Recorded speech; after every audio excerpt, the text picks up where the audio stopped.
past 4 years, I have gardened with this in mind. While we all know about this side road of dream gardening, the seed companies know it perfectly well too. I was gonna be the gardener that grew the black tomato. You wanna be looking for seeds that actually store well. If you're like me, you have a small backyard with a small home where you wanna grow as much food as possible that can store for as long as possible, so you can feed your family for as long as possible and as healthy as possible.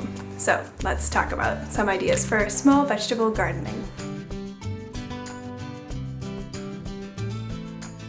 I have found in the past few years of gardening that the best way to achieve all of those goals I just mentioned is to grow what you have on your grocery receipt.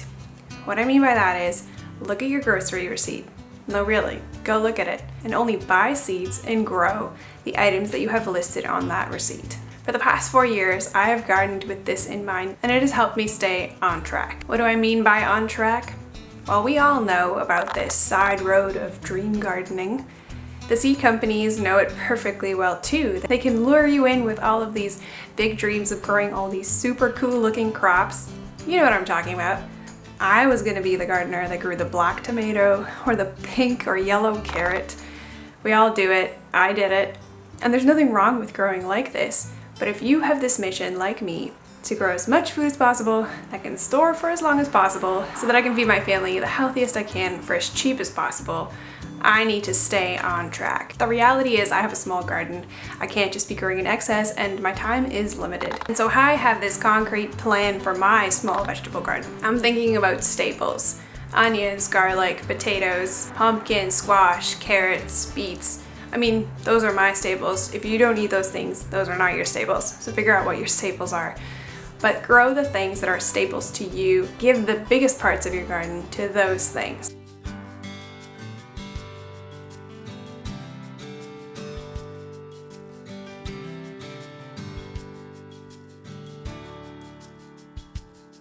In my garden planning, I think about the food that will store the best. And so I am planning lots of space for garlic, onions, potatoes. Those are the 3 crops that I would say store the best. And it's important to know that while you are looking for seeds, you want to be looking for seeds that actually store well, because that's the other thing, is that these seed companies will sell us all these different varieties of things. And sure, again, nothing wrong with growing various varieties, but again, I have this goal about storing food so I can feed my family as long as possible for as cheap as possible. And so it makes sense to me to use the seeds that can grow the crop that'll store the longest. So I'm looking for onion seeds that are going to grow an onion that stores really well. I'm thinking about the potato varieties that store really well. Think about these things when you are buying your seeds and planning what kind of varieties you are going to grow in your garden.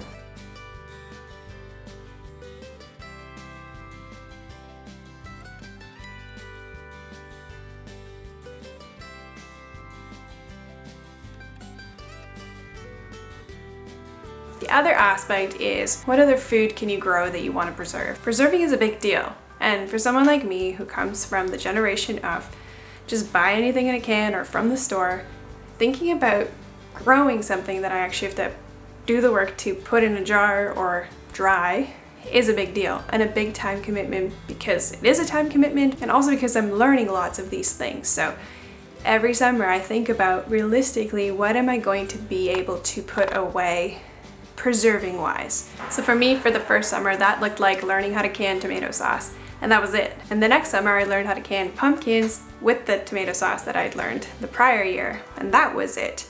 And the next year I got into drying, and so on and so on.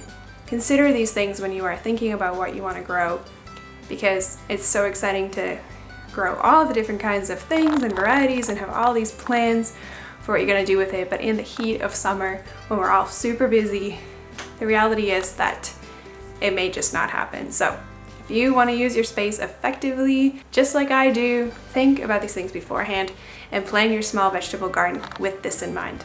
So here's my plan for my small vegetable garden this year. My focus will be storage crops, like I said, potatoes, onions, and garlic, beets and carrots, which can store for a little bit, and then pumpkins and squash, which are great for storage. These will have main real estate in my garden, if not all of it. And then of course, I want to grow some fresh things that we can eat throughout the summer. For us, that'll include some lettuce, spinach, tomatoes, of course, a garden favorite, and then maybe a pepper here and there. And then I always add flower seeds because I want to be growing flowers to attract the pollinators, give them food, and they are helping us in return by actually pollinating. So need them here. The garden will still look pretty with some flowers in there as well, but my main focus is storage, production. Well, I hope that's given you a little bit of ideas. This is just my way of doing things, not the right way, but what we are doing this year. I'm curious, what are your plans? What are you focusing on? I love learning from others. And so if you've got ideas that I didn't mention here, and I'm just curious, what are your garden plans for this year?